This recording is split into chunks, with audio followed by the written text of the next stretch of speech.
The rust flaked off in Owen's hands as he worked the wrench around another stubborn bolt.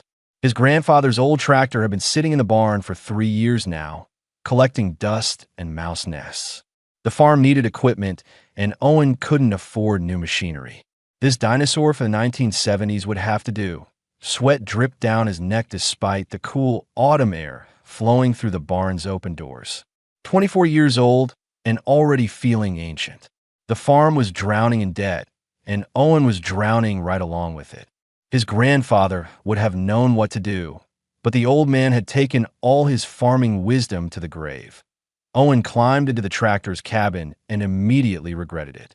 Decades of accumulated grime covered every surface. Spiderwebs stretched across the steering wheel like nature's own security system. He grabbed a rag and started wiping down the cracked leather seat, revealing faded green vinyl underneath. Something rolled when he shifted his weight. Owen frowned and felt around behind the seat.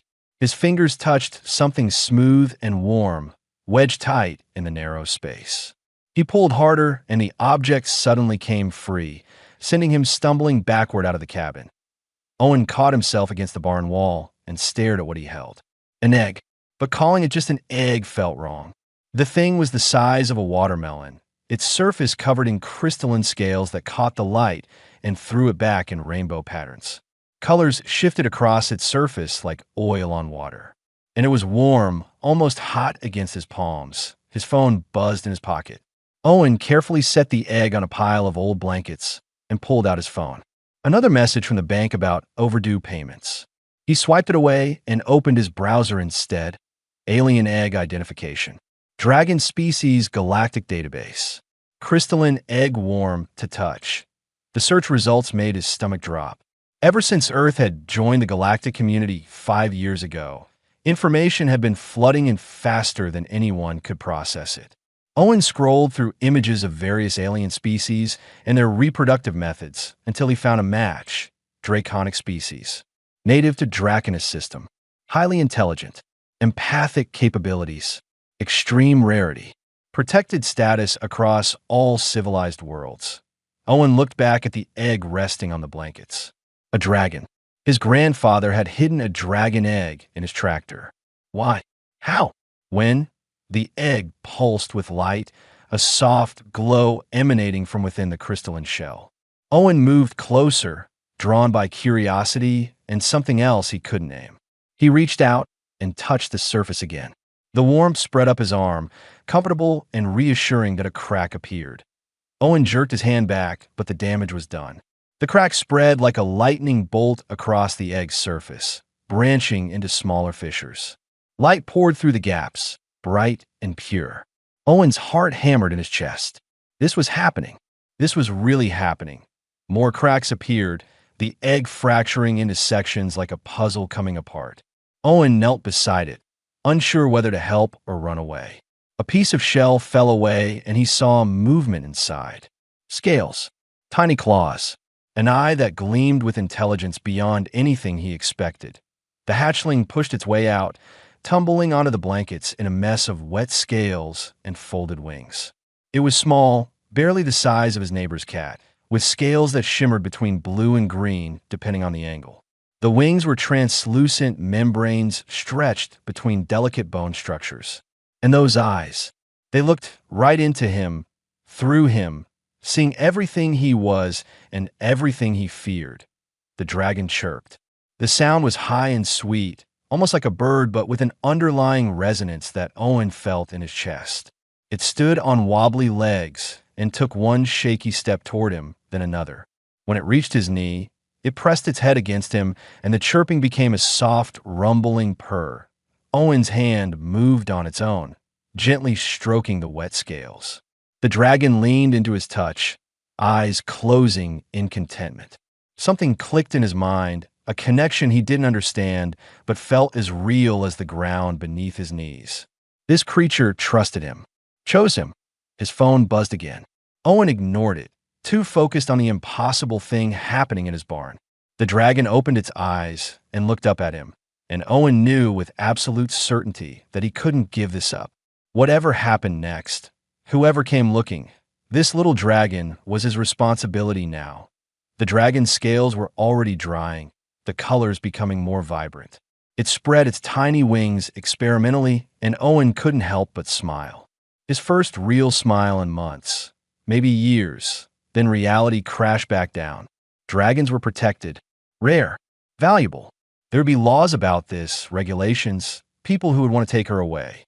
Owen looked around the barn as if solutions might be hiding in the shadows. The farm inspection was in 2 weeks. Galactic agricultural representatives checking Earth farms for compliance with new regulations. The dragon chirped again and nuzzled his hand. Owen made his decision. He would figure this out. He had to. 3 days had changed everything. Owen sat at his kitchen table with cold coffee and a dozen browser tabs open on his laptop. The dragon, curled up in a nest of blankets beside the wood stove, had already doubled in size. She was now as big as a medium dog, her scales gleaming in the firelight. He had named her Cleo after his grandmother. It felt right somehow, connecting the past to this impossible present. The galactic database had given him more questions than answers. Dragons from the Draconus system were empathic, forming deep bonds with other sentient beings. They were also nearly extinct, with fewer than 20 known to exist in the entire galaxy. Owning one without proper permits meant serious legal trouble, but abandoning her was unthinkable. Cleo stretched and yawned, showing rows of tiny sharp teeth. She padded over to Owen and rested her head on his knee, looking up at him with those intelligent eyes. He scratched behind the ridge where her skull met her neck, and she rumbled with pleasure. His phone rang. Mrs. Patterson from the neighboring farm. Owen answered with his free hand. Owen, dear, I heard some unusual noises from your barn yesterday. Is everything all right? Just some old equipment falling over. Nothing to worry about. Are you sure?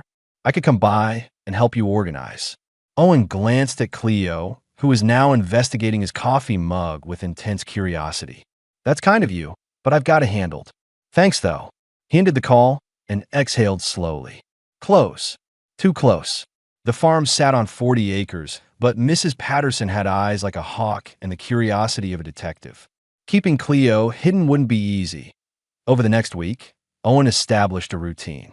Early mornings in the barn, teaching Cleo to stay quiet when people were around. She learned frighteningly fast, understanding not just commands but intentions. When Owen felt anxious, she would press against him, radiating calm. When he was sad about the farm situation, she would do silly things to make him laugh. The empathic bond went both ways. Owen could sense her moods too. Her joy when they played in the backfield after dark. Her frustration when her wings wouldn't cooperate during flight practice. Her contentment when they sat together in the evening. But Cleo was growing. Fast. By the end of the first week, she stood as tall as Owen's waist. Her wings had developed enough for short, gliding jumps. Soon she would be too big to hide inside the house. Owen was inspecting the south field when Cleo found him. She wasn't supposed to leave the barn during daylight, but she had never been good at following rules she didn't understand. She bounded through the rows of struggling corn, her tail knocking over stalks as she ran. Cleo, no, get back to the barn. She skidded to a stop and tilted her head. Then she did something unexpected. She walked to a section of corn that looked identical to all the rest and started digging at the base of the plants. Owen hurried over to stop her, but paused when he saw what she had uncovered. Root rot. The plants were diseased at the base, hidden beneath healthy-looking stalks. Cleo looked at him, then moved to another section and repeated the process. More rot. Owen stared at her. You could sense the sick plants. Cleo chirped and nuzzled his hand. Over the next hour, she led him through the entire field, identifying every disease section. Owen marked them all, making notes on his phone. This information could save his harvest. That evening, Owen couldn't shake the feeling that he was missing something important. He returned to the barn and searched through his grandfather's old belongings, boxes he had been meaning to sort through for years. At the bottom of a toolbox, he found a leather journal. The entries were sparse, written in his grandfather's careful handwriting. Most were typical farming notes, but as Owen flipped through the pages, certain phrases jumped out. Promised my old friend I would keep it safe. The last guardian sleeps. Maybe one day, Someone worthy will wake her. Dragons remember. They always remember. Owen read the entries 3 times, his hands shaking. His grandfather had known about the egg, had protected it for decades. But from who? And why hide it in the tractor? A rumbling sound interrupted his thoughts. An engine, but not like any car or truck. Owen rushed outside and saw lights in the sky. A vehicle was descending toward his farm, sleek and clearly not of Earth origin. His stomach dropped. The agricultural inspection wasn't supposed to happen for another week. Cleo emerged from the barn behind him, drawn by his distress. She was too big now, too visible. Owen tried to signal her back inside, but she wouldn't move. She sensed danger, and her instincts told her to stay close to him. The vehicle landed in his driveway, sending up clouds of dust. 2 figures emerged. One was tall and insectoid, its body covered in dark chitinous plates. The other was shorter, covered in soft fur with large eyes and ears that swiveled independently. Owen's mind raced through options. Run? Impossible. Lie? They could probably scan for life signs. Fight? Against aliens with technology he couldn't comprehend. The insectoid approached first, its movements precise and mechanical. When it spoke, its voice came from a translator device hanging around its neck. Owen Reed?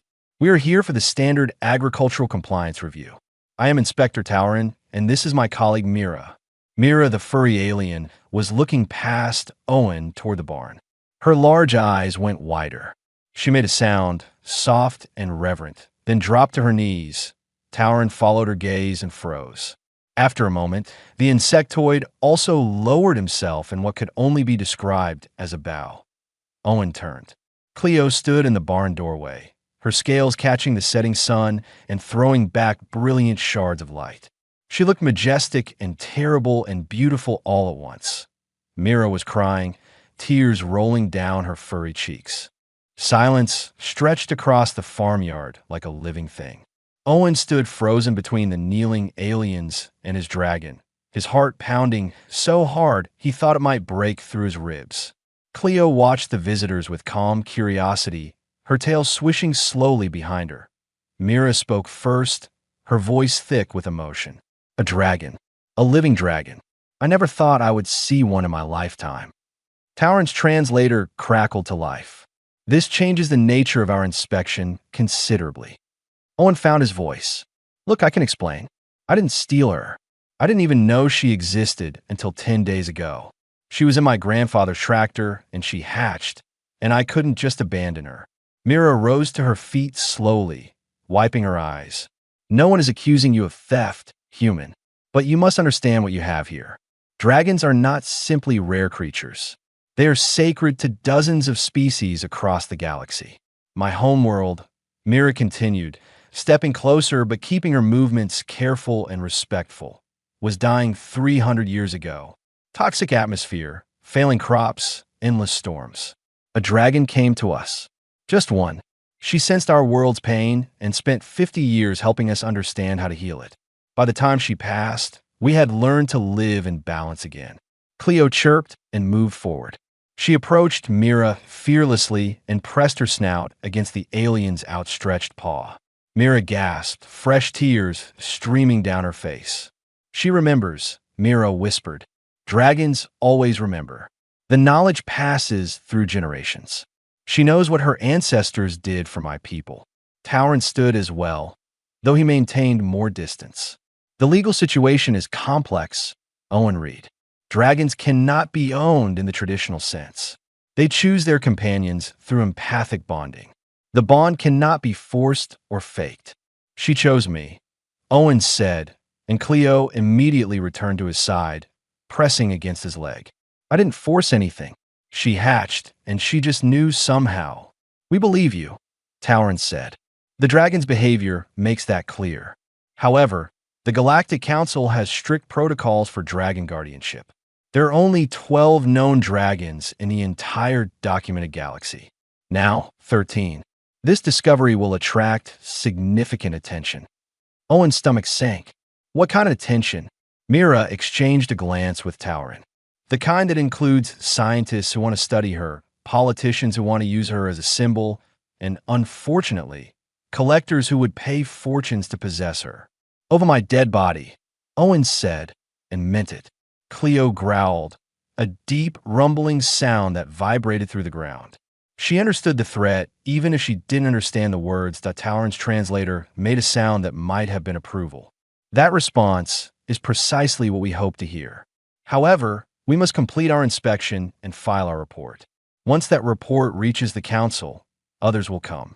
The Draconic Heritage Foundation will certainly dispatch representatives. Can't we just not mention her in the report? Owen knew how desperate he sounded. "Impossible," Talron said.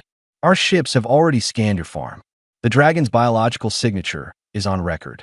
Attempting to hide her now would only make things worse for you both." Mira moved closer to Owen, her voice gentle. "There's a path forward. The Foundation respects the sacred bond between dragons and their chosen companions. If you can prove the bond is genuine, they will support your guardianship rather than oppose it." "How do I prove it?" "There are tests, ancient rituals that measure the depth of empathic connection. They are not easy, but if you truly care for her, you will pass." Owen looked down at Cleo, who gazed back with complete trust. "When do these tests happen?" "Soon," Talron said. "But first, we must complete the agricultural inspection. May we proceed?" The next hour was surreal. Talron and Mira examined Owen's fields, equipment, and records while Cleo followed along like an oversized, scaly dog. The aliens asked standard questions about crop yields and soil health, acting as though having a dragon present was perfectly normal. When they reached the south field, Mira noticed Owen's markings indicating diseased plants. "You identified root rot early. That requires experience or expensive scanning equipment." Cleo found them, Owen admitted. "She can sense sick plants somehow." Talron made a clicking sound. Dragons have many abilities beyond the obvious. Plant health sensing is rare but documented. Your dragon is special even among her kind. They finished the inspection as the sun began setting. Talron produced a data pad and made notes. "Your farm meets all standard requirements. In fact, with the dragon's assistance, your crop health exceeds typical Earth agricultural standards." "What happens now?" Owen asked that Myra's ears drooped sympathetically. "Now we file our report and you prepare. The Foundation will arrive within days. They're not cruel, Owen, but they are protective. Dragons are too precious to risk with unworthy guardians. I'm just a farmer. I don't know anything about galactic protocols or ancient rituals." "Your grandfather knew," Talron said. "He protected that egg for decades. He believed someone worthy would find her. He believed in you." After the aliens departed, Owen sat on his porch with Cleo's head in his lap. The stars were coming out, more stars than he had ever noticed before. Somewhere up there, people were talking about his dragon, making decisions that would affect both their lives. Cleo made a soft sound, and Owen felt warmth spread through their bond. "Comfort, support, trust. We'll figure this out," he told her. "Whatever these tests are, whatever they want from us, we'll handle it together." Cleo's response was wordless but clear. She wasn't afraid. As long as they were together, nothing else mattered. 3 days later, a massive ship appeared in orbit above Owen's farm. It was elegant and ancient, covered in symbols that seemed to shift and change. Owen stood in his yard, Cleo by his side, and watched smaller craft descend. The Draconic Heritage Foundation had arrived. The delegation from the Draconic Heritage Foundation brought an entourage that made Talron and Myra's visit look casual. 7 aliens of different species emerged from the shuttle, each wearing formal robes marked with dragon symbols. At their center walked Director Yenna, a reptilian being who stood over 7 feet tall with scales that gleamed like polished silver. That Yenna's eyes locked on Cleo immediately, and for a long moment, the director simply stared. Then she approached with movements that were both graceful and predatory. Cleo tensed but didn't retreat, pressing closer to Owen's leg. "A youngling," Yenna said, her voice deep and resonant without need for a translator. "Still in her first growth phase. Where did you acquire her, human?" "I didn't acquire her. She hatched in my barn. My grandfather hid the egg in an old tractor." Yenna's gaze shifted to Owen, evaluating. And you expect me to believe a simple Earth farmer just happened upon one of the galaxy's most precious beings. I don't care what you believe. It's the truth. One of the other delegates, a floating jellyfish-like creature, drifted forward. Director, the biological scans confirm the bond markers. They are genuinely connected. Bond markers can be artificially induced, Yenna said. There are drugs, technologies, ways to fake empathic connections for profit. Owen felt anger rising in his chest, and Cleo responded immediately. She stepped in front of him and growled, a sound that started low and built until the ground vibrated. The delegates stepped back. Even Yenna showed a flicker of surprise. Your dragon is protective, Yenna observed. That is natural, but protection does not equal true bonding. We have seen many humans claim special connections with powerful beings since Earth joined the galactic community. Most are delusional or dishonest. Then test us, Owen said. You mentioned rituals that prove genuine bonds. Let's do them. Yenna studied him for a long moment. The trials of unity are not games, human. They will push both of you to your limits. Many bonded pairs have failed them. Failure means separation. The dragon will be taken to a proper sanctuary, and you will never see her again. Cleo whined and pressed harder against Owen. Through their bond, he felt her fear. Not fear of the tests, but fear of losing him. We won't fail, Owen said with more confidence than he felt. The delegates set up their equipment in Owen's largest barn, clearing space and arranging crystalline devices in geometric patterns. Mrs. Patterson had already called twice asking about the alien ships, but Owen had put her off with vague explanations. He couldn't worry about nosy neighbors right now. Yenna explained the trials as her team worked. The first trial is called the Mirror of Souls. You and your dragon will face each other within a resonance field. Your emotions will be amplified and shared completely. No secrets, no videos. If your bond is true, you will find harmony. If it is false, the dissonance will be unbearable. What happens if we can't handle it? The trial will end, and the dragon will be removed from your custody immediately. Owen looked at Cleo, who watched the preparations with intelligent eyes. Through their bond, he felt her certainty. She wasn't afraid. She trusted him completely. The first trial began as sunset painted the sky orange and gold. Owen and Cleo stepped into a circle of light generated by the crystalline devices. The world outside the circle blurred and faded until only they remained. Then the emotions hit. Owen felt everything Cleo felt. Her joy when she first saw him. Her curiosity about the world. Her frustration when her wings wouldn't work properly. Her deep, bone-deep certainty that Owen was hers and she was his, and Cleo felt him. His grief over his grandfather's death. His fear of losing the farm. His loneliness. His desperate hope that maybe, just maybe, he could be enough for this incredible creature. The emotions swirled together, mixing and amplifying. Owen's fear fed Cleo's anxiety. Her anxiety increased his fear. The cycle built on itself, threatening to spiral out of control. But underneath all the fear and grief and worry, Owen found something solid. Love. Not romantic love, but something deeper and simpler. The love of a guardian for someone precious. The love of a friend who asks nothing in return. The love that says, I will protect you even if it costs me everything. Cleo found it too. Her love was different, instinctive and pure. The love of a child for a parent. The love of a companion for their chosen one. The love that says you're my home, my safety, my whole world. The negative emotions didn't disappear, but they stopped spiraling. Instead, they washed through the bond and out again, acknowledged and released.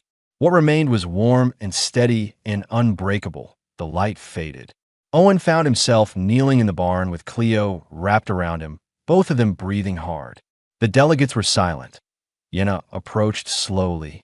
The first trial is past. Your bond is genuine. But this was the easiest test. Over the next 2 days, Owen and Cleo faced 4 more trials.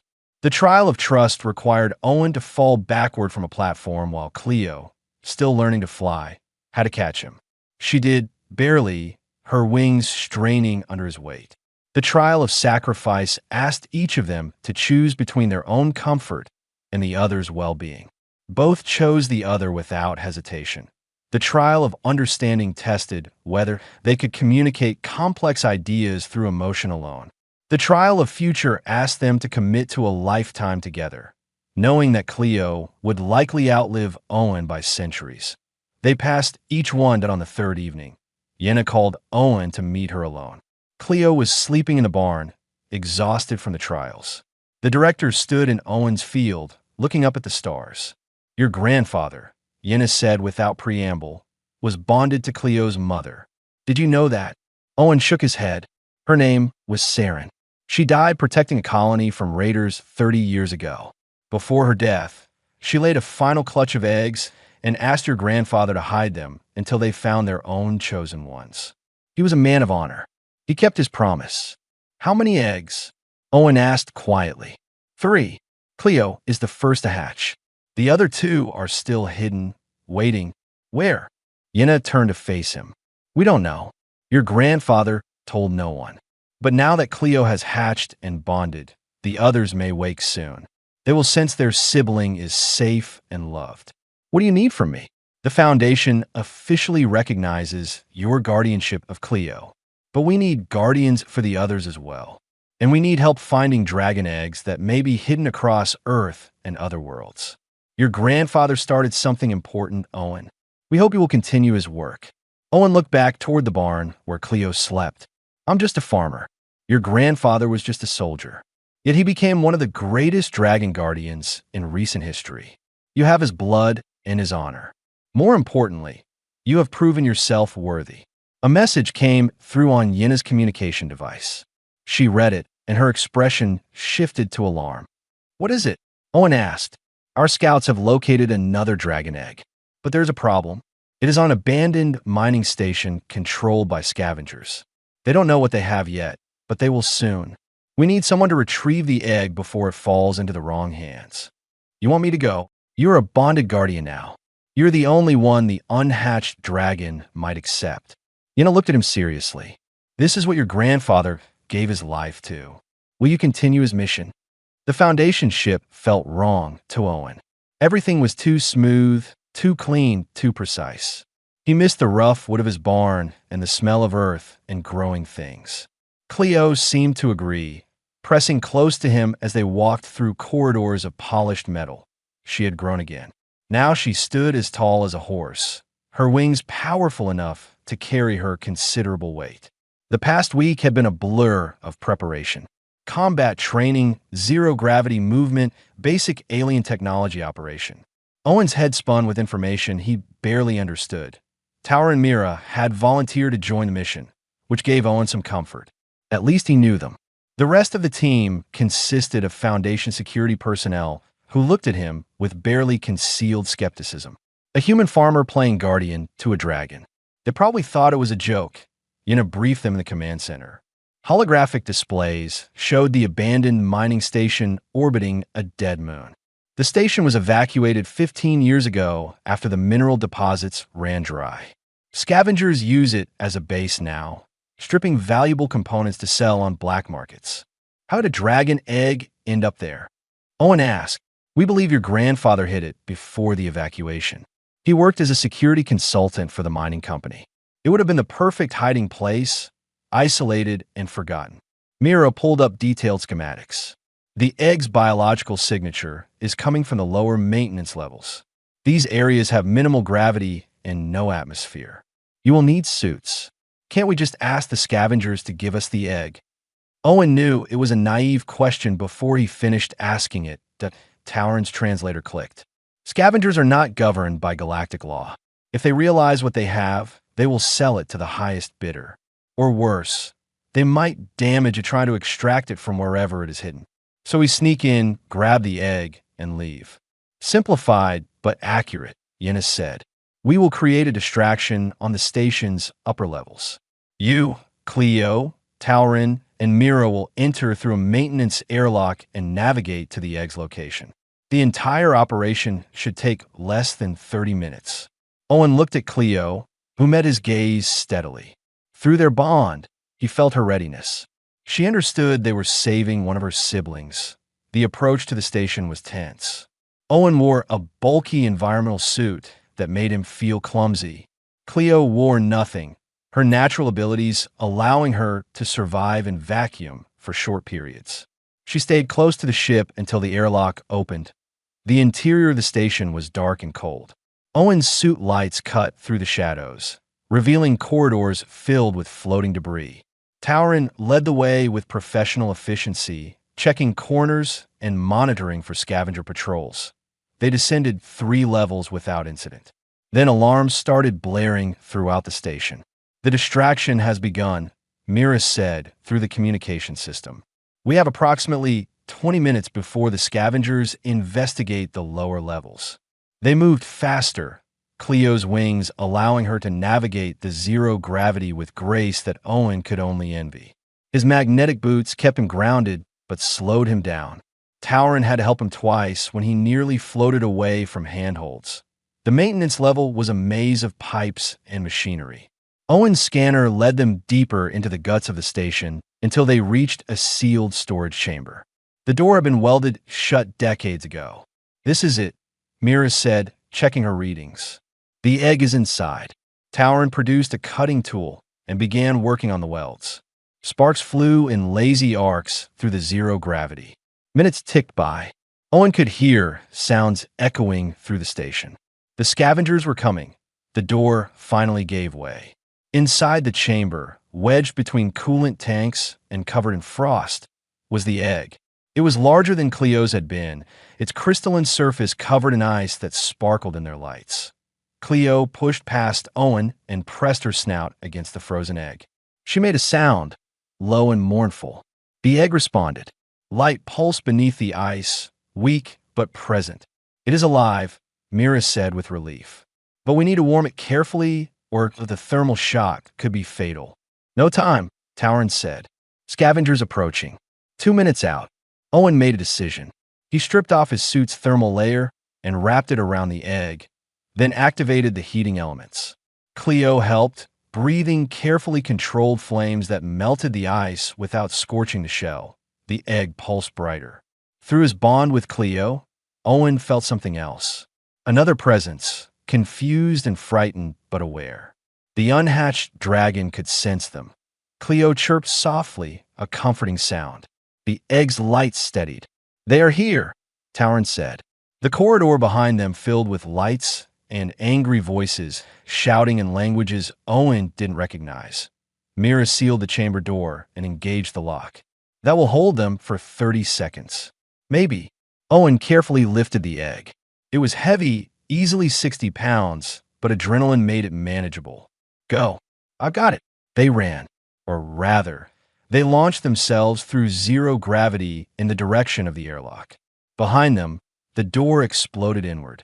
Energy weapons fired, bolts of superheated plasma cutting through the darkness. Cleo positioned herself as a shield, her wings spread wide. The plasma bolts struck her scales and dissipated harmlessly. She roared, and even in the vacuum, Owen felt the sound through their bond. A challenge. A warning. The scavengers hesitated. Whatever they expected to find, it wasn't a fully grown dragon protecting her guardian. Tauren reached the airlock first and cycled it open. Mira provided covering fire with her own weapon, forcing the scavengers to take cover. Owen pushed through the airlock with the egg clutched to his chest. Cleo was last through. She turned and blasted the corridor with dragon fire, melting metal and forcing the scavengers back. Then she was through and the airlock sealed behind them. The Foundation ship was waiting. They barely made it aboard before the scavengers started firing station weapons at them. But the ship's shields held, and moments later, they were jumping to faster-than-light travel, leaving the station far behind. Owen sat in the cargo bay with the egg in his lap, still wrapped in his thermal layer. Cleo lay beside him, her breathing heavy from exertion. Through their bond, he felt her satisfaction. They had done it. They had saved her sibling. Yenna entered the bay and knelt beside the egg. "You did well, Guardian. Both of you. What happens now?" Owen asked. "Now we return to Earth. The egg will be kept safe until it is ready to hatch. When it does, We will help it find its chosen companion. Another farmer. Owen tried to joke. Yenna smiled, showing rows of sharp teeth. Perhaps. Your grandfather knew that the best guardians come from those who understand patience, hard work, and the cycles of life and death. Farmers understand these things. Cleo made a soft sound and nuzzled the egg. The unhatched dragon responded with its own pulse of light. Siblings, recognizing each other across the shell. Owen leaned back against the bulkhead, exhausted but content. One egg saved, but his grandfather had hidden 3. Somewhere out there, a third dragon egg waited to be found. And when it was ready, Owen would be there to help bring it home. Owen's farm looked different when the Foundation ship dropped him back home. Same fields, same barn, same house. But everything had changed. 3 months ago, he had been a struggling farmer facing bankruptcy. Now he stood in his yard with a dragon beside him and a second dragon egg in a specialized incubator in his barn. Mrs. Patterson was waiting on his porch with a plate of cookies and a knowing smile. You've been busy. You could say that. That dragon of yours has been keeping the deer out of my garden. I appreciate that. She handed him the cookies. The whole county's been talking, you know. Aliens coming and going, lights in the sky. Most folks are scared, but I told them you wouldn't bring anything dangerous here. Owen looked at Cleo, who was investigating the cookie plate with great interest. She's not dangerous. Well, not to friends. Mrs. Patterson reached out slowly, and Cleo allowed the old woman to scratch behind her head ridge. Beautiful creature. Your grandfather would be proud. After she left, Owen walked his fields with Cleo flying overhead. The crops looked healthier than they had in years. Word of his connection to the Foundation had brought attention from agricultural scientists interested in dragon-assisted farming. Some were offering to pay for consulting. The farm's financial problems were fading, but Owen knew this was about more than money. That evening, Tauren and Mira arrived with official documents. Owen's farm was now registered as an official dragon sanctuary under Foundation protection. Any threats against the property or its inhabitants would be treated as galactic crimes. You will have visitors, Tauren warned. People curious about dragons. Scientists, politicians, the merely nosy. The Foundation will provide security, but your life will never be completely private again. I expected that, Owen said. He had already started building a larger barn, one designed to house multiple dragons comfortably. The Foundation had provided funding and alien construction techniques that made the work surprisingly fast. Mira showed him images on her datapad. We have identified 12 potential locations where your grandfather might have hidden the third egg. We will search them systematically, but it will take time. Or we could ask Cleo, Owen suggested. Both aliens looked at him questioningly. Owen knelt beside Cleo and placed his hand on her head. Through their bond, he projected images and feelings. Her sibling, still sleeping somewhere. The need to find them, to keep them safe. Cleo's eyes focused on something far away. She stood and walked to Owen's grandfather's restored tractor, the one where her egg had been hidden. She sniffed around it, then moved to the tool shed. Inside, she pushed boxes aside until she found an old metal trunk covered in dust. Owen opened it carefully. Inside were maps, dozens of them, with locations marked in his grandfather's handwriting. And at the bottom, a letter addressed to whoever found it. To my grandson or whoever inherits this responsibility. I try to do right by these dragons. Their mother Saren gave everything to protect others. Her children deserve guardians who will do the same. The 3 eggs are hidden where each will find the right person. Trust the dragons. They know who their people are. Owen read the letter aloud. When he finished, Mira was crying again. Your grandfather understood them perfectly. Dragons do not simply bond with anyone. They sense something in their chosen ones. A quality that resonates with their own nature. What quality did Cleo sense in me? Owen asked. That Yenna's voice came from behind them. Owen turned to find the director standing in the doorway of his shed. Stubbornness. Loyalty. The willingness to protect something precious even when it costs you everything. The same qualities your grandfather had. Over the next week, Owen studied the maps. His grandfather had marked locations all over Earth. Small towns, forgotten places, locations that seemed random. But Owen began to see the pattern. Each place had something in common. They were communities where people still looked out for each other, where strangers were welcomed, where kindness mattered more than profit. The third egg wasn't hidden to keep it away from people. It was hidden so it would find the right people. On the 10th day after his return, the egg in the incubator began to crack. Owen had been expecting it, but his heart still raced when Cleo came running into the house, chirping urgently. The Foundation had already assembled a team to observe the hatching. But Owen pushed past the scientists and bureaucrats. This was important.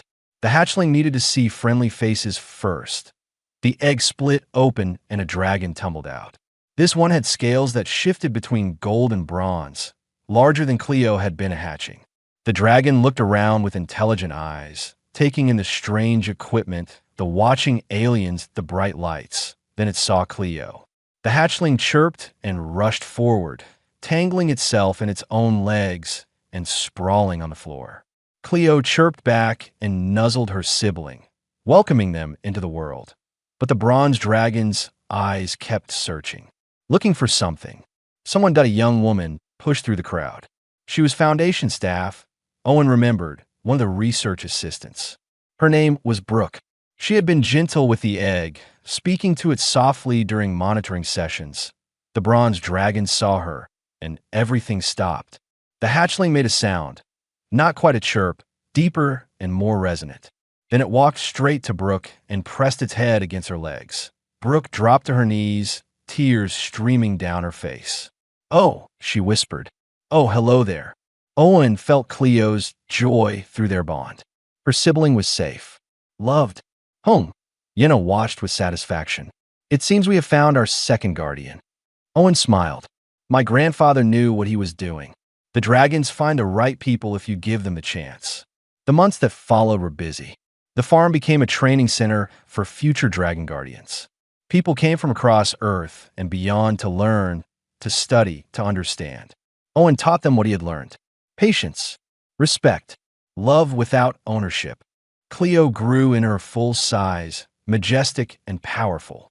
She spent her days helping with the farm and her nights flying under the stars. The bond between them remained strong, growing deeper as time passed. On the anniversary of Cleo's hatching, Owen sat on his porch with his dragon beside him. The sunset painted the sky in colors that matched her scales. In the barn, Brooke was working with her own dragon, their bond developing beautifully. "One more egg out there," Owen said to Cleo. "Think we'll find it?" Cleo rumbled and projected a feeling through their bond. Certainty. The third egg would reveal itself when the time was right, when the right person needed to find it. Owen scratched behind Cleo's head ridge. "Your mom picked a good place to hide you guys. She knew humans would take care of you." Cleo's response was wordless but clear. Humans were good at protecting things, at loving fiercely, at standing between danger and those who could not protect themselves. These were dragon qualities. Her mother had recognized kindred spirits, and a message alert chimed on Owen's phone. It was from a small town in Canada. Someone had found something strange in their grandmother's attic, something that pulsed with light and warmth. Owen looked at Cleo. She looked back, her eyes bright with anticipation, ready for another adventure. Cleo spread her wings and roared her answer to the sky. Always ready, always willing. Together, they would find the last egg. They would ensure it found its guardian. And they would continue the work Owen's grandfather had started, protecting dragons, building bridges between species, proving that humans, despite being newcomers to the galactic community, had something precious to offer: the ability to love without hesitation, to protect without reward, to stand firm when standing firm mattered most. Owen climbed onto Cleo's back. She had grown large enough to carry him now, and she loved the excuse to fly. They took to the air, heading north, following coordinates to a small town where a third dragon waited to be found. The sun set behind them, painting the world in gold and crimson. Below, Owen's farm spread out, a sanctuary and training ground for future guardians. Above, the stars emerged one by one, each one a world that might someday know the protection of dragons and their human companions. Owen held tight to Cleo and smiled. His grandfather had given him more than a farm. He had given him a purpose, a family, and a future beyond anything he had imagined. And it had all started with an old tractor and an egg that should not have been there. The best things in life, Owen decided, usually started that way. With something unexpected, something impossible, something worth protecting with everything you had.